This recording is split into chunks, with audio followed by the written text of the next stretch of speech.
নমস্কার বন্ধুরা, অর্পিতা আপসের ব্লগে সকলকে স্বাগত জানিয়ে আজকে আবারও তোমাদের সামনে একটা ছোট্ট মিনি ব্লগ নিয়ে চলে এলাম। মাসির বাড়ি কালী পুজো, তার জন্য দেখতে পাচ্ছ এখানে আমরা স্টেশনে চলে এসেছি। এখন আমাদের ট্রেনও ঢুকে গেছে, ট্রেনে উঠে পড়েছি, ট্রেনে উঠে বসে আছি। তো এবার তোমাদের একবার বাইরের দৃশ্যটাও একবার দেখিয়ে দিই।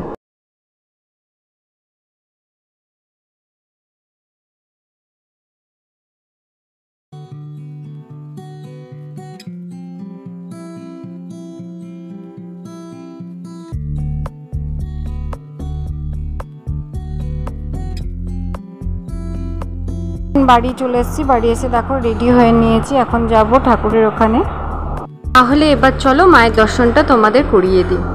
এখন দেখতে পাচ্ছ কৌশিকী অমাবস্যা পুজো শুরু হয়ে গেছে, ঠাকুর মশাই পুজো করছে, আর এইদিকে দেখো এই আরতিও শুরু হয়ে গেছে। চলো দেখতে থাকো তোমরা।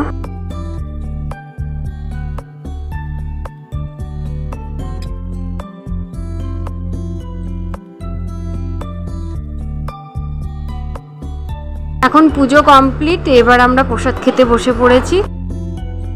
আমাদের বাড়ি ফেরার পালা, তার জন্য দেখছো সকাল সকাল উঠে রেডি হয়ে চলে এসেছি এখন স্টেশনে এসে আমরা বসে আছি। তাই এখনও ট্রেন ঢোকেনি, তাই ভাবলাম চলো চারিপাশটা একবার ঘুরিয়ে দেখিয়ে দিই তোমাদেরও ভালো লাগবে। চলো দেখে নাও। এখানে দেখতে পাচ্ছ একটা কারখানা, এটা হচ্ছে সুতোর কারখানা। এই কারখানাটা অনেকটাই বড়। চলো একবার কারখানার পাশটা একবার চারিপাশটা একবার তোমাদের ঘুরিয়ে দেখিয়ে দিই। এখন আমরা তো স্টেশনে বসে আছি, এখন আমাদের ট্রেন ঢুকতে অনেকটাই লেট। দেখো বাড়ি চলে এসেছি, বাড়ি ফিরে আবার পরের দিন চলে গেলাম পুজোর কেনাকাটা করতে। দেখতে পাচ্ছ এখন পুজোর শাড়ি দেখতে বসে পড়েছি, চলো তোমরাও দেখে নাও। মানে তো প্রায় অনেক রকম শাড়ির কালেকশন, প্রত্যেকটা শাড়ি সুন্দর ছিল। তার মধ্যে দেখো আমি দুটো কিনে নিয়েছি। এটা একটা দেখতে পাচ্ছ, এটা পিচ কালারের, আর এটা একটা নিয়েছি বালিচুরি। কেমন হয়েছে অবশ্যই তোমরা কমেন্ট করে জানিও। তাকে এই ভিডিওটা আর বেশি বড় করছি না। আমার এই ছোট্ট ভিডিওটা যদি তোমাদের ভালো লেগে থাকে তাহলে প্লিজ আমার চ্যানেলটাকে সাবস্ক্রাইব করে পাশে থেকো। ধন্যবাদ।